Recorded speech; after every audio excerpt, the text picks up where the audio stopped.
গামছা পাপ্পু। আব্বা, সবাই বলতেছে আপনি নাকি মানুষকে উঠতে বসতে মারেন, চাঁদাবাজি করেন, জমি দখল করেন। এটা তো আমি বিশ্বাস করি না আব্বা। এরকম আদর্শ তো আপনার হইতে পারে না।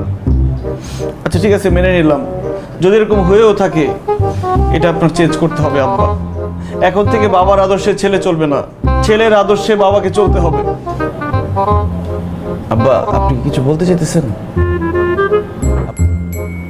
আব্বা, আমি আপনার মনের কথা বুঝতে পারতেছি আব্বা।